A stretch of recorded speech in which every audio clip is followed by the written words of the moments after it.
right. So it's just after 1 o'clock. I see a quorum. I just want to verify that. I'm seeing Brittany Isles nodding. Thank you. And so I'll call the meeting to order. And the first matter is just to ask if there's any matters subsequent to posting the agenda that need to be aired. Anything? Not seeing anyone. Okay, let's turn to public comment on matters not listed on the agenda. Welcome, Jan.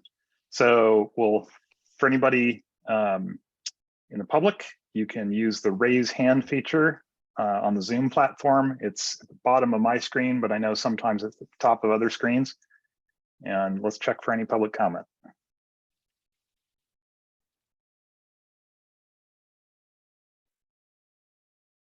No hands raised at this time. Not seeing any hands. Thank you. So we'll bring it to item 5, the consent agenda. We just have 2 items, the minutes from June 15 and the resolution to continue electronic meetings. Anyone wish to pull an item or discuss an item? Not seeing that. So let's check for public comment on the consent calendar. Any hands for that item? Okay, thanks. So look for a motion on consent. Move approval. I'll second. Let's see, I missed the first. Who was the first? Girish. Oh, thank you. So we got Silicon Valley and San Jose. So let's call the question. Do you want to do this by roll call or acclamation? Roll call. Okay, thanks. Okay, for the consent agenda, Central Coast Community Energy, Approve. Clean Power SF, Approve. East Bay Community Energy, I believe it's absent, Peninsula Clean Energy, Yes. Redwood Coast Energy Authority, Yes. San Jose Clean Energy, Yes. Silicon Valley Clean Energy, Yes. Sonoma Clean Power Authority, Yes. Valley Clean Energy. Yes. Thank you. The consent agenda passes. Thanks. And as we get into item 6, I wanted to ask if there's any objection to taking item 6D before 6C. I think there could be a good discussion around the Inflation Reduction Act that could flow into matters in the general manager's report. So are we good with that? Does that reordering work for everyone? Okay.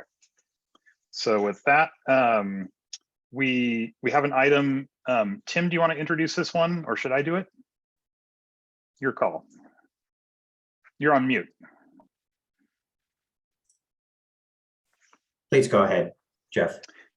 So Dawn Wise let us know a little while back after the last meeting that she was interested in withdrawing from CC Power. So she did work with her council, worked with CC Power's council to figure out which letter needed to be written to affect that process. And so she did submit that letter. It's in the packet. One thing I'll note is I had a conversation with her and it was a good one. She actually is interested in leaving that door open and would like to take a second look at doing joint procurement through CC Power in about a year. At the moment, she was finding she was able to get the transactions she needed. So what's before us is a matter of accepting their withdrawal. And if you read the report, it notes that they do acknowledge they still have a small financial obligation they need to complete. I believe it's $5,000 of existing commitments they've made, which they've agreed to before their withdrawal is fully in effect. So I just wanted to share that. And Dawn couldn't make it today, so she sends her regrets. And it'd be my recommendation to accept their withdrawal and leave the door open as well, although that's my editorial comment. So are there any questions for me or Tim on this item? Okay. Before I ask for a motion, let's check on public comment on this item.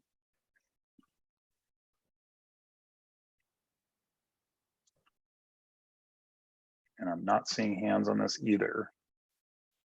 Any further discussion before we take a motion? All right, I'll look for a. I'll begrudgingly move resolution 220802.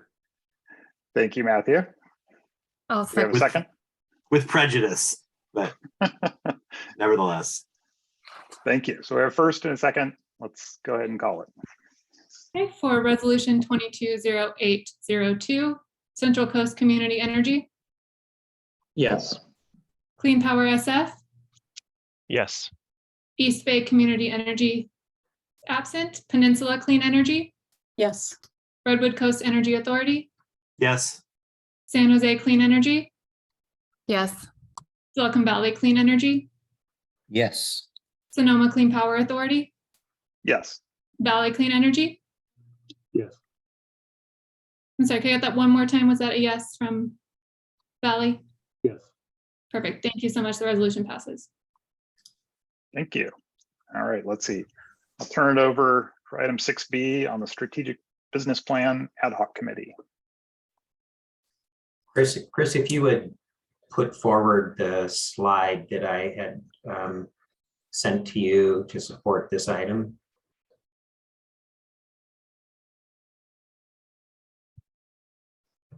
I'll provide some brief comments on the update for the strategic business plan.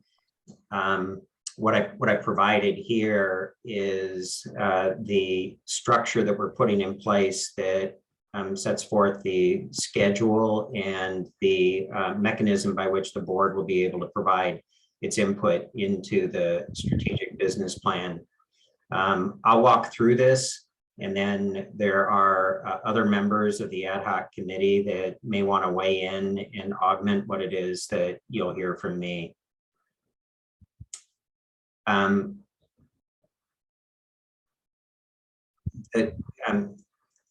Until now, CC Power has been focused on the contracting of long duration storage and the firm clean resources projects. In June, the chair, vice chair, and I recommended that we undertake a strategic business plan to focus on future projects, or focus on the future of CC Power.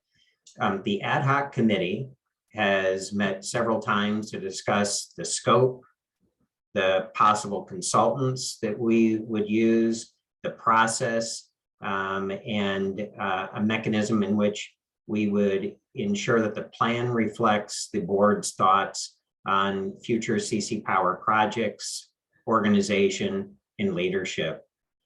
We are now in the final stages of selecting a consultant.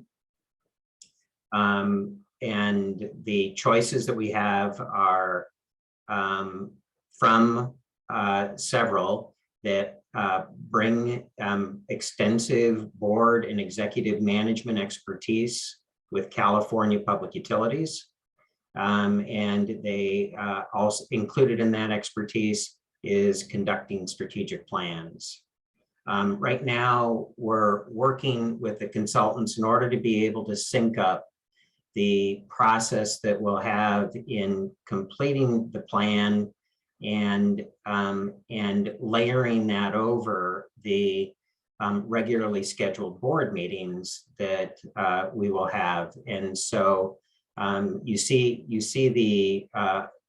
the schedule of activities August through November, and what we'll find are the proper places within that schedule in order to be able to bring information from the plan in front of the full board, as well as we will be making sure that the board members are part of the interviewees that this process will include.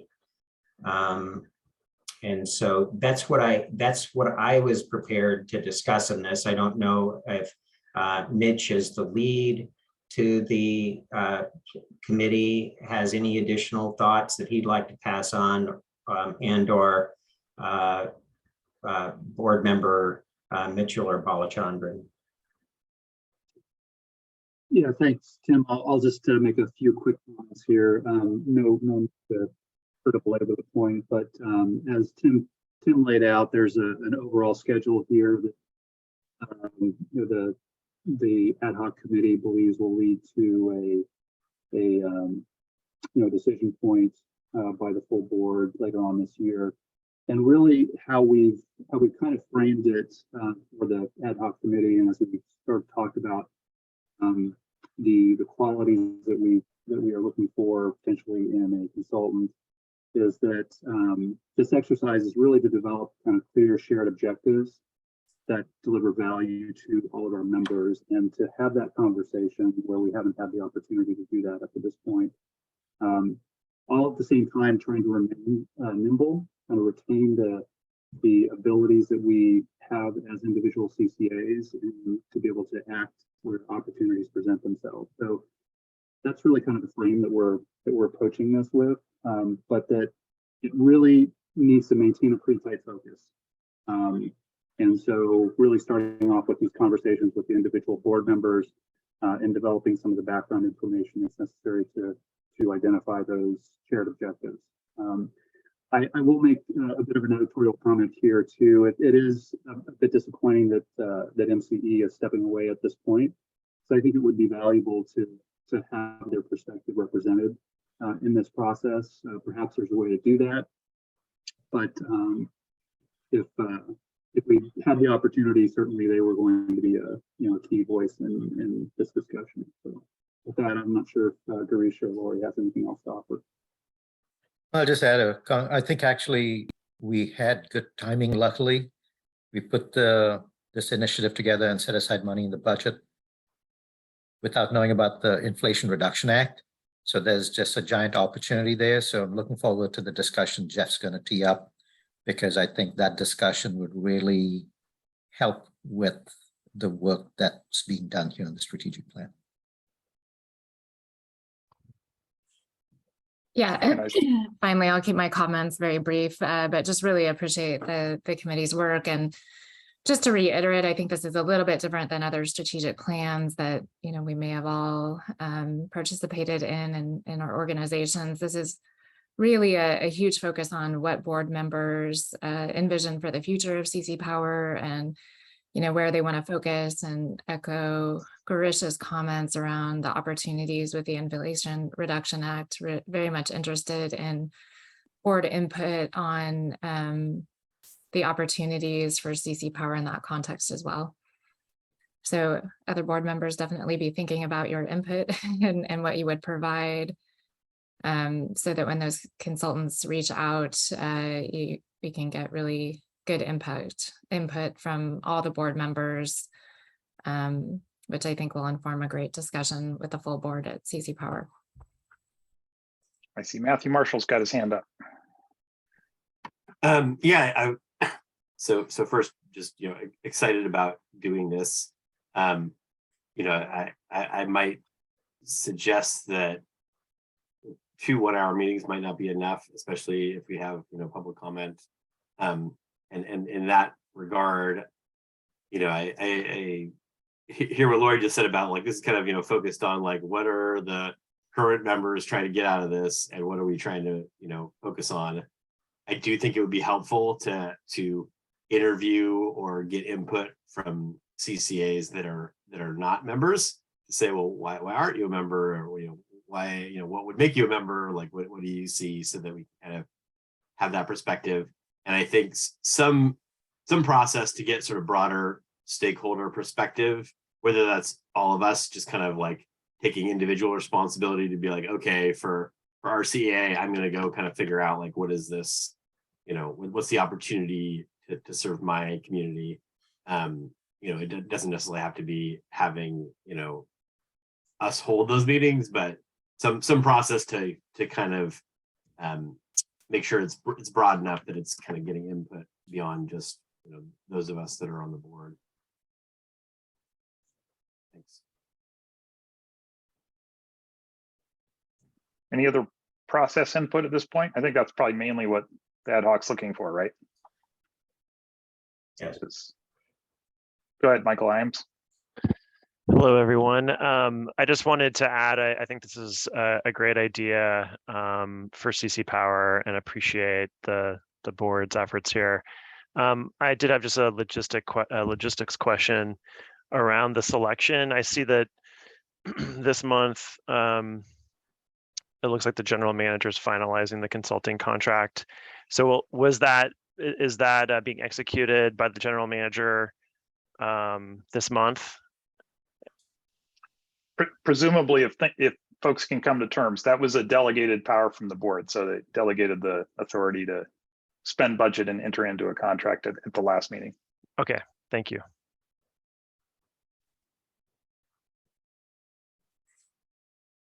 Any other input at this early stage? Is there any other early feedback that the ad hoc wants today? Or is this mostly just reporting out? I see Jan Pepper too. So while you're thinking about that question, I'll turn to Jan. Thanks.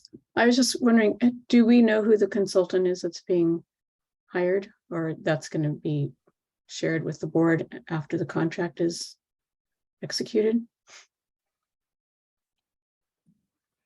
We have several consultants that we're speaking to right now, Jan, and so the board will be informed who it is that the committee selects. We expect to have that decision made fairly quickly.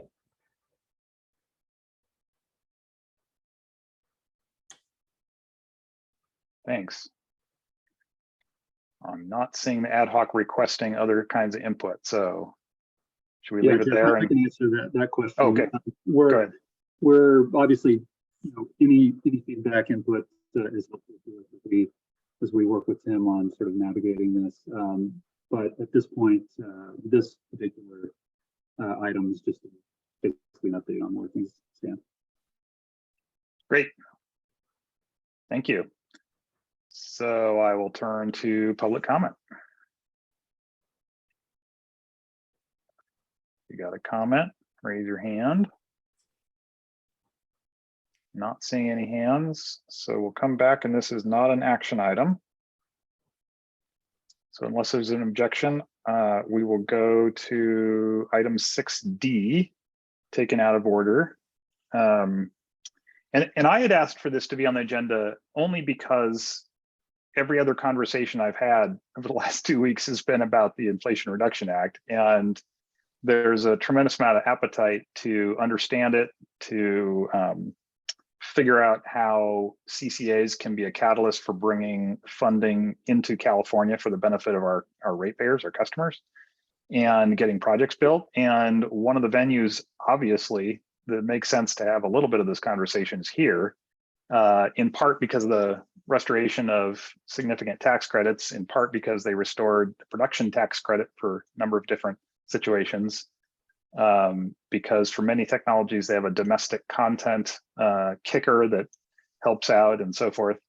And then separate and apart from our existing activities through CC Power, the bill obviously, now that it's signed into law, is going to have a big impact on consumers as well. And so that hasn't been our core focus yet. But Jigar Shah just tweeted out a link, and I'll send it to the board, to a calculator online where you can enter your zip code, your income, your ownership or rental status, and it will tell you every single element in the IRA that you are eligible for, which from a consumer standpoint is really interesting. And so I'll share that. I think when it comes to CC Power, what I'd like to tee up is how we can have the capacity here to be opportunistic, because not everything about how the funding flows out of the Inflation Reduction Act, and frankly, the infrastructure bill as well, is finalized yet. And so even though FOAs are already being floated around, and there's CEC money as well here in the state, I think one of my requests is for us all to start thinking about how we can be ready and capable to act when there's like a 3-week deadline, because many of these funding opportunity announcements are coming out with ridiculous deadlines. And so one of the things that I think is a good idea to buckle up and get ready for is having the teams, the knowledge, probably the review of how to monetize the tax credits as public agencies. And so this is really an open item. There is no proposal today that I have. but I wanted to open it up and see what activities you're doing in your CCAs, if any, to be ready, and what advice you have to us about things to bring to a future meeting or things to consider even today around building our capability with this. So this is pretty open, and it doesn't need to be a long conversation if nobody's ready to kind of jump into this. But I would love to invite. I see Laurie Mitchell's got her hand up. Why don't you start? Yeah, no, thanks, Jeff, and thanks for having this on the agenda. I agree. I think it's a huge opportunity and something that certainly could impact the future of CC Power. So definitely support including some of that analysis in the business plan effort. But also, I we're a little bit out of order here, but I also see a huge opportunity in terms of increasing staffing and really positioning CC Power to be successful, to engage in this opportunity. And so I will make a motion to direct the budget committee to come back to the board with recommendations on additional budget amendments to fund full-time staff at CC Power, both a full-time GM and some staff for board consideration, either at the September meeting or the October meeting. I think it's really important that we work quickly and we position CC Power to be successful. Thank you. I like your bold thinking. This is great. I think Girish, you were up next. Yeah, support everything that Laurie just said. And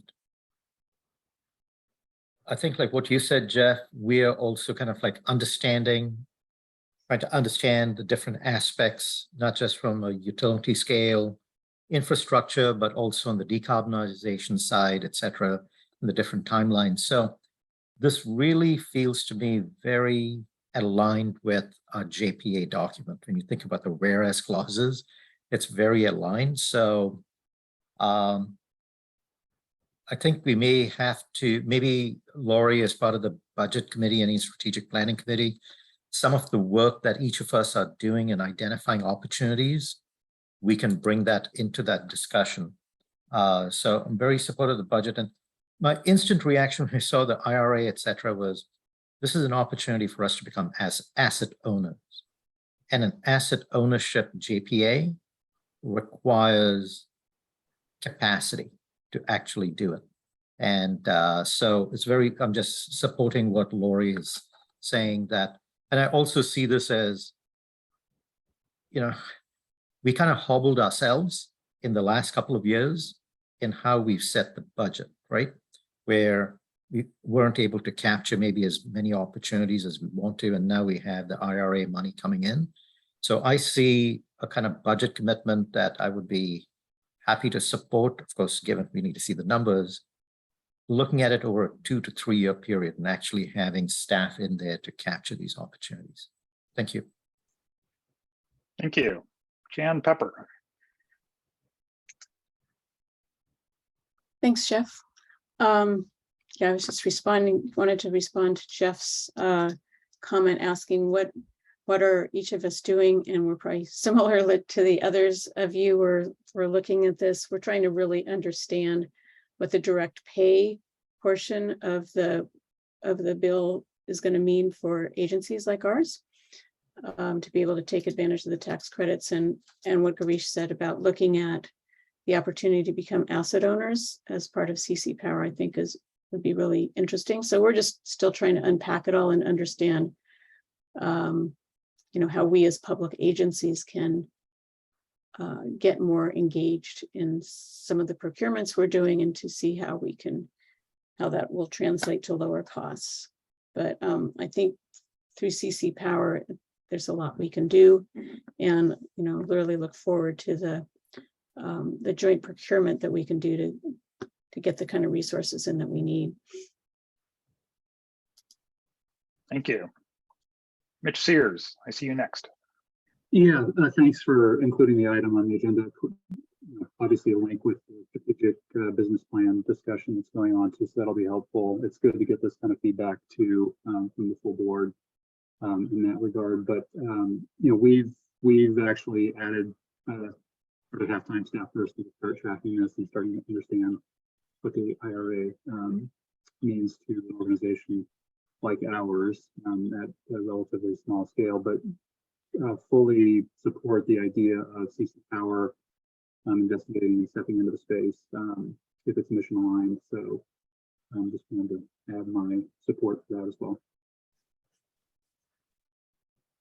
Thanks. Let's see, Matthew Marshall and then Rob Shaw. Yeah, just in general, very much support it. And you know, we just built a solar storage project that we own and operate. And so I'm like, is there some way we can sneak in under the gate for that one? You know, probably not, but we'll see. And just to Lori's, you know, motion of like, hey, let's ramp it up a little bit as far as our capacity. You know, I think it's maybe more on the strategic planning front than the new law.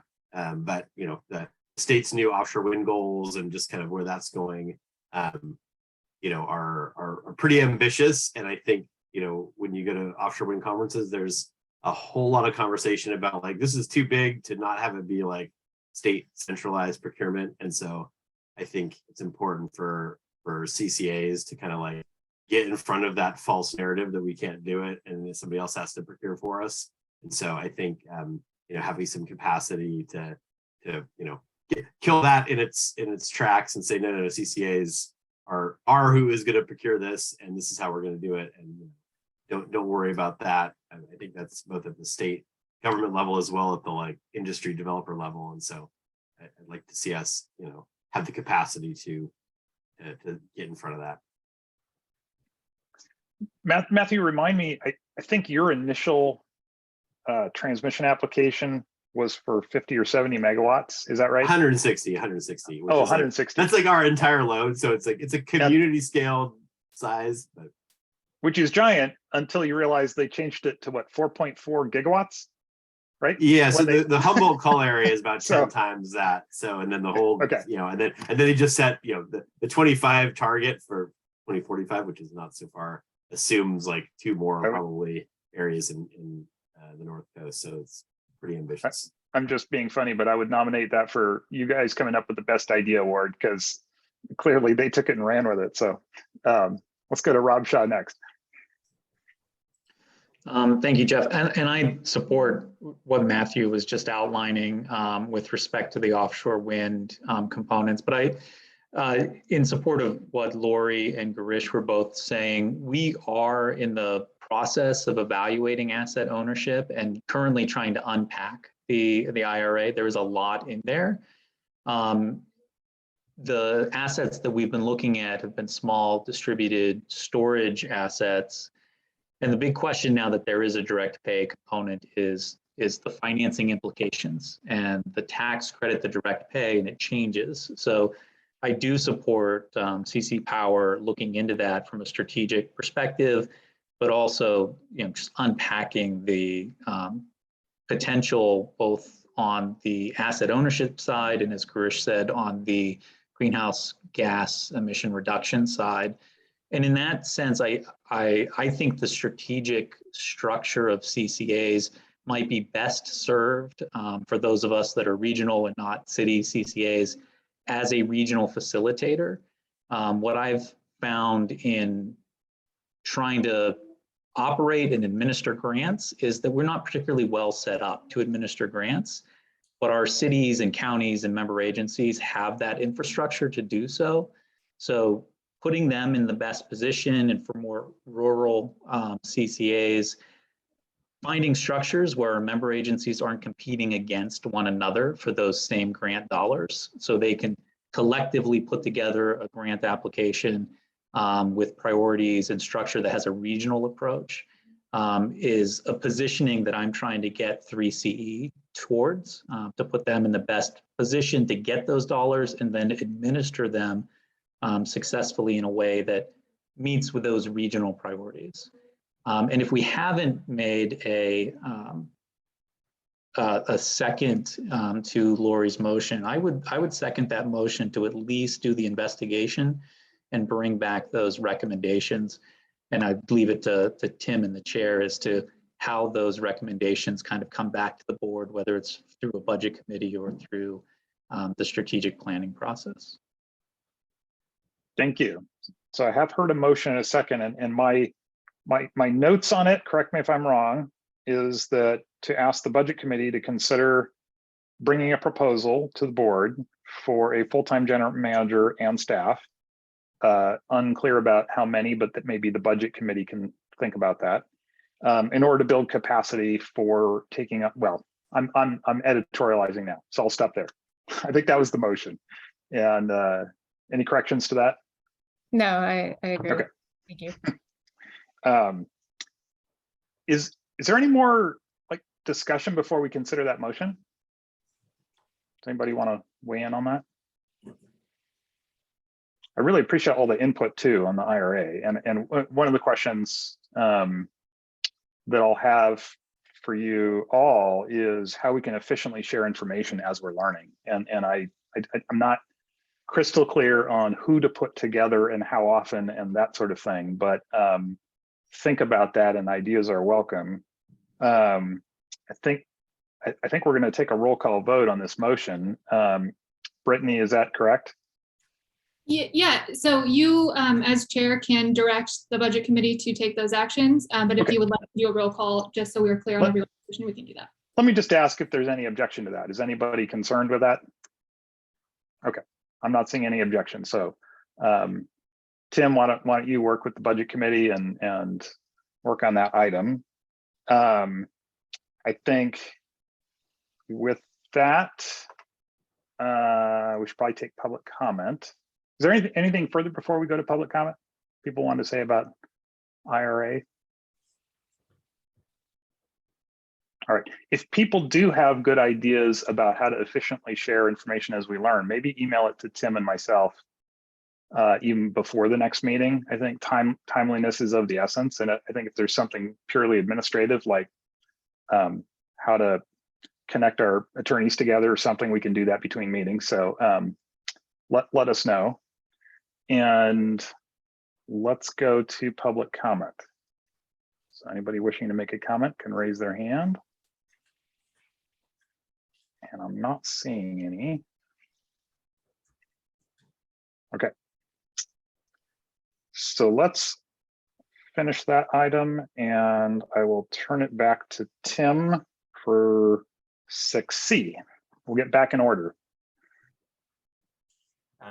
Well, that was an important discussion and worth the detour. So get back into the agenda here. Let me see. The next item is to just update you on a discussion that the chair, Tony Braun, and I had with the Cal ISO. The thinking is that as we transition into the administration of the Firm Clean Resources, as we begin the strategic planning exercise, as we contemplate the effects of the Inflation Reduction Act, it's time to reach out to entities like the ISO. And it was interesting because in the course of the discussion, we met with the CEO, Elliot Mazur, and his lieutenant, or one of his lieutenants, and they indicated that they had also intended to reach out to CC Power.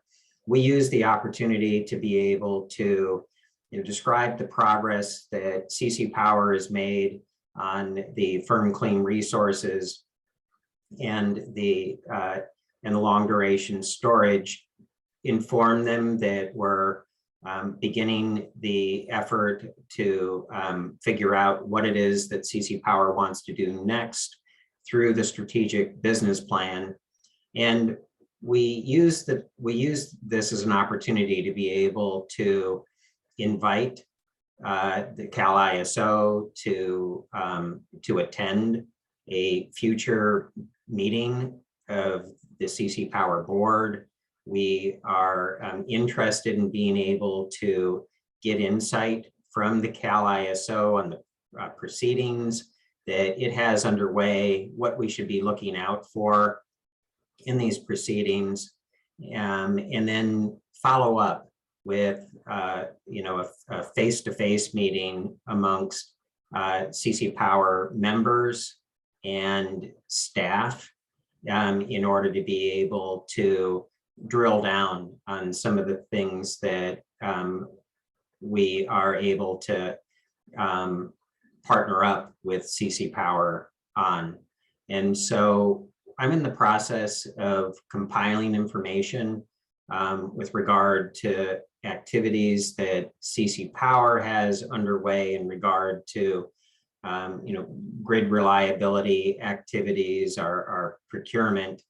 I appreciate some of the information that our members have made available to us in order to be able to broaden the amount of information that we're able to provide to Cal ISO before they come in and attend the board meeting. And so more work to be done on that. And my intent is to continue to work with the members and their staff in order to be able to make sure that we paint a true picture of not just CC Power, but those things that are of mutual interest that we can discuss with the Cal ISO. In the course of this, we also brought up the strategic plan, and we discussed with the Cal ISO means by which we can integrate their perspective into the strategic plan. And so we'll be taking steps in that regard as well. So it's the first steps in an education process, and so just wanted to let you know that that had taken place, and some of the steps that we were able to define in the course of this, and we'll keep you informed as to what the schedule is and the different opportunities that you'll have in order to be able to participate. Yeah, and I'd like to just briefly add, during the course of that conversation, and frankly, in Mark Rothleader's testimony to the Senate last week, what's become really clear, and which we've made clear to Elliot Mainzer and Neil Millar, and what Mark Rothleader made clear to everyone in the Senate, is that interconnection is the bottleneck and for new project development, more than even sourcing for most technologies, even more than COVID supply chain disruptions, more than financing.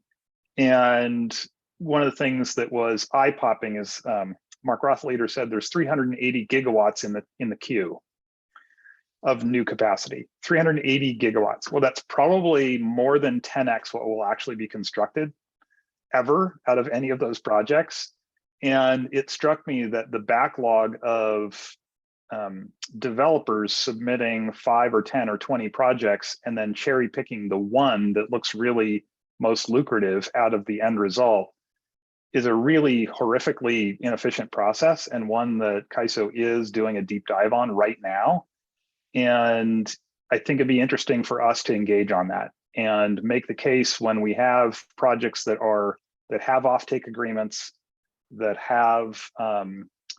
are more valuable for grid reliability, that are more valuable for the climate, that we make the case that they need to be prioritized in the queue, and those kinds of things. So I think that was topical and timely, and I think all of us have experienced some kind of issue like that probably over the last year or two. So that was one of the reasons I wanted to invite either Elliot himself or Neil Millar to come and talk directly to CC Power about what they think we should be doing around transmission, so we can listen and then return the favor and go to them and reverse course and talk about what we think is valuable around MIC process in the future, or around transmission planning and so forth. So I just wanted to build on the GM's report. So I'll turn it back to you, Tim. Thanks so much. Chris, let's go to the slide deck that I had provided to you for item 6C II. Before we move on, can we just make sure there's no public comment on that previous item? Let's check. So if you wish to make a public comment, on 6CI, discussions with the CAISO. Raise your hand now. I don't see any. I think we're okay to move on. Okay, thank you. When the board approved the 2022 budget in December, we knew that there would be a budget amendment that would be necessary as it only partially funded this budget year. I've delayed bringing this amendment to the board about as long as I'm comfortable with. We've drawn down the cash that we have on hand, and CC Power has no reserves. So the additional funds that we'll be seeking with this amendment will allow us to be able to address the priorities that we have for this year, but it's also going to be needed for us to be able to carry us through at least mid-February, when the next cash call would have funds coming in, absent anything that would come in from the budget discussion that we had a few minutes ago on the Inflation Reduction Act. The priorities that we have are protecting the values of the LDS and the Firm Clean Resources contracts, undertake the strategic business plan, and then establish visibility for CC Power, and the Cal ISO outreach is an example of that. One of the things that we've noted is that it's a bit unpredictable as to what each of these activities are going to lead to in terms of the type of response that we'll need, the consultants that we'll draw on. And so we're intending to be able to have flexibility in the use of the funds that we'll be using from the budget amendment and the cash call. And I guess the final thing that I would say is that any unused funds that we have at the end of this year would be carried over into the 2023 budget, and that members would receive credit for those funds that they've provided and carry over. Let's go to the next slide, Chris.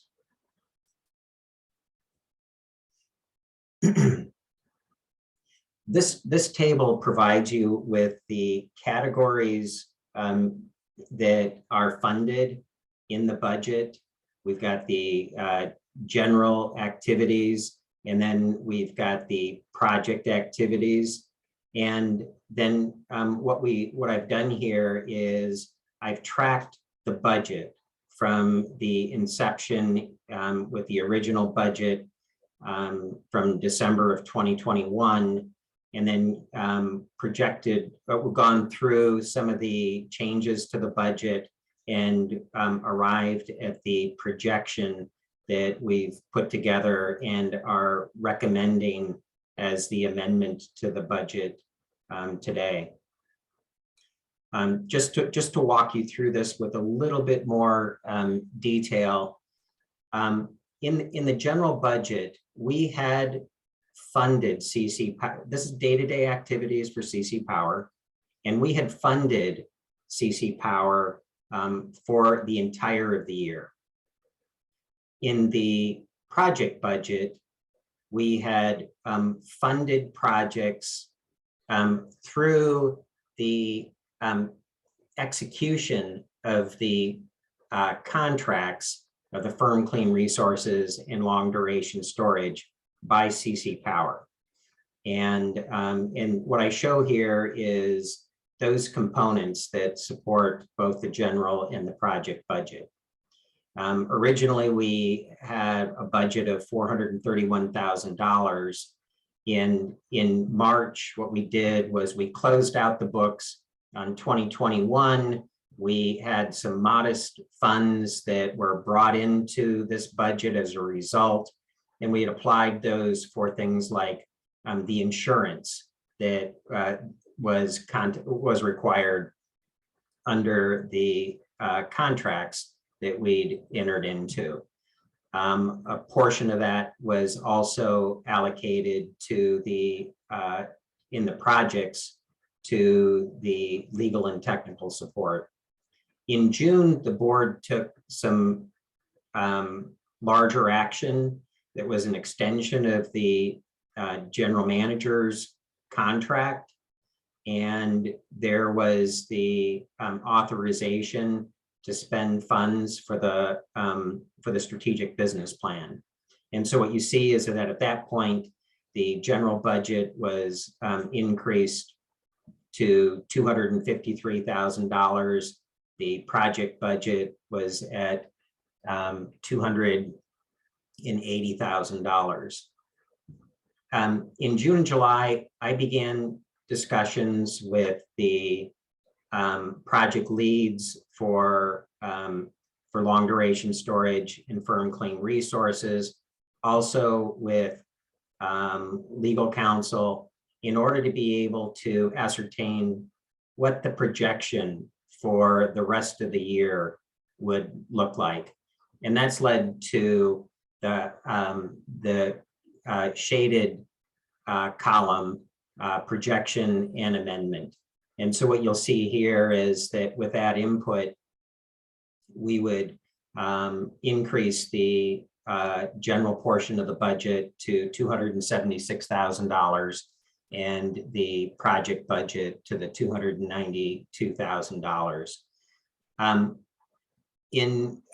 could go through a little bit more detail with regard to the variance. I've mentioned the big ticket items already.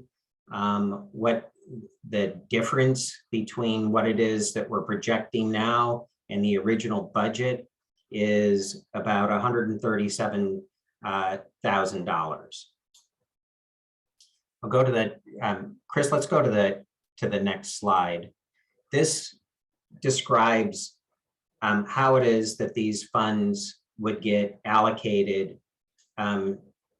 to the membership.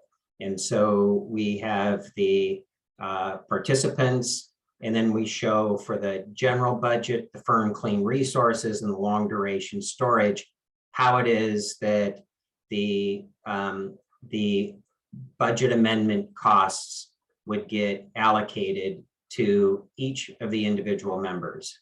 Now, obviously, the $119,000 is different than the $137,000 that I had mentioned in the last slide as being the variance.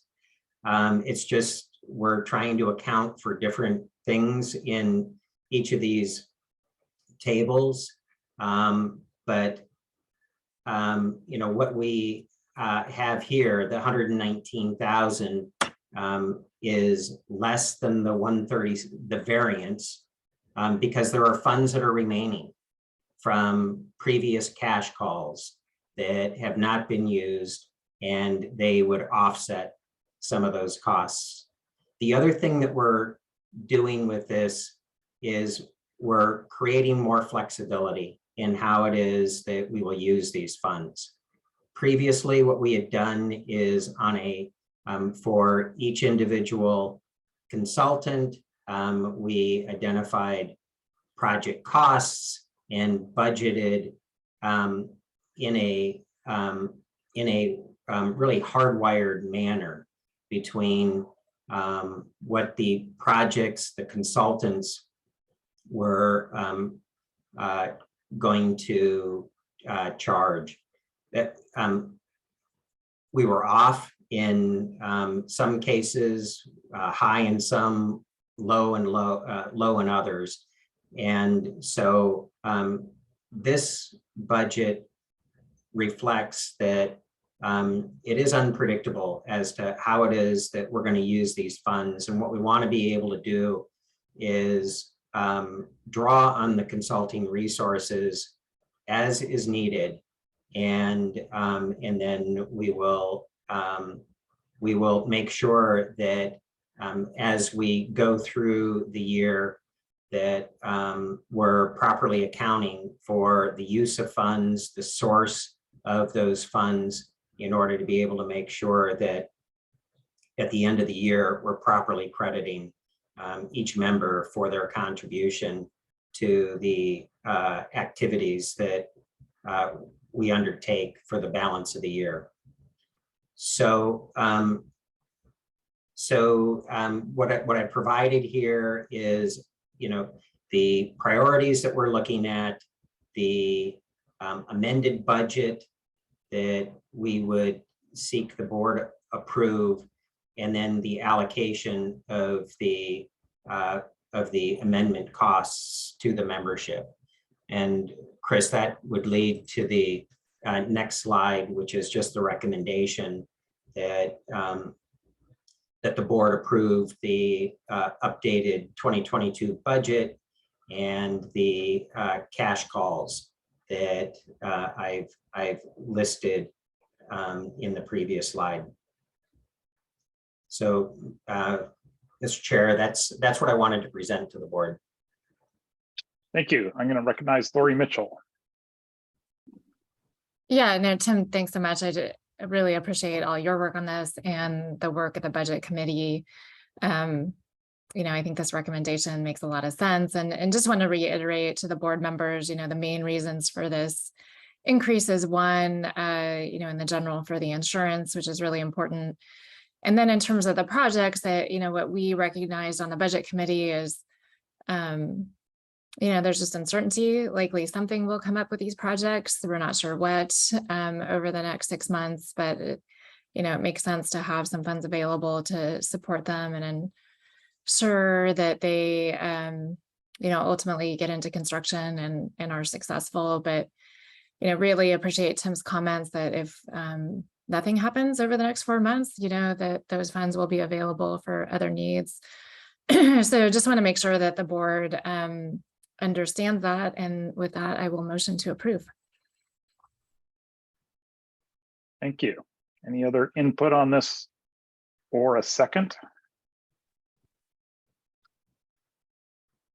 Second. I see Girish Balachandran with a second.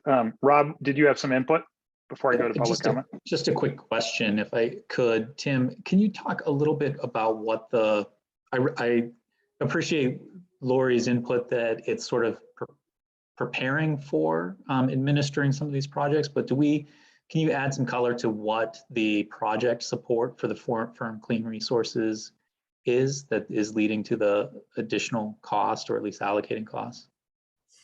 I might be able to answer that just because that's my team leading that. The answer is we don't know. We don't know what's going to come up between now and December, but I'm sure all of you have experienced, usually something does come up with these contracts, although fingers crossed nothing does, and that those funds will just move forward as part of a reserve. But it does seem prudent to, allocate at least some funds in case there's just issues with a project, where the developer is asking for some contract amendments or something else along those lines. We thought it was prudent to have some funds available to support that, but really hoping that those funds just move over into a reserve. There is not a defined scope of work. I appreciate that. And I'll be supportive of the motion. One of the areas that I want to caution is for project operating committees, and if that's the acronym that we're using here, to the extent that those have to be formalized, there's cost around the formalization. I would really just encourage that as we move forward in our contracting, that we take that out of contracts. Those operating committees around these resources can be formed outside of that contract and outside of the board taking any action to establish those. And I want to make sure that we're not institutionalizing additional cost and process around those committees. Yeah, I appreciate your comments there, and the budget committee did discuss that and fully agree that, we want to make sure that the organizational structure is efficient, and I expect that Tim and will bring forward some recommendations to that effect. So really appreciate those comments. That's good input. Any other input before going to public comment? Okay, let's check for public comment. Use the raise hand feature if you got something on the budget item. Not seeing any hands. Okay, so we have a motion and a second. Can we do a roll call? Yes, for resolution 220803, Central Coast Community Energy, Yes. Clean Power SF, Yes. East Bay Community Energy, Yes. Peninsula Clean Energy, Yes. Redwood Coast Energy Authority, Yes. San Jose Clean Energy, Yes. Silicon Valley Clean Energy, Yes, Sonoma Clean Power Authority, Yes. Valley Clean Energy. Yes. Thank you. The resolution passes. Thank you. And I just heard, I think, Nick Chassett from East Bay, but I don't see him. Did Nick join the meeting? Yes, he is on. Oh, I okay. am on. Yep. I just have the non-video participants. I don't see them. So great, welcome. So I think that brings us to the end of the meeting. And Nick, you missed it. We reordered the discussion about the Inflation Reduction Act to be a little earlier in the meeting to inform our later discussion. So I apologize for that. So with item 7, is there any discussion of individual member items? Any hot news? Big stuff going on? Anybody doing anything fun in your CCA? All right, that's okay. We can adjourn the meeting. So with that, you have your life back. Thank you. So we'll adjourn at 1:57. Thanks, everyone. Thank you.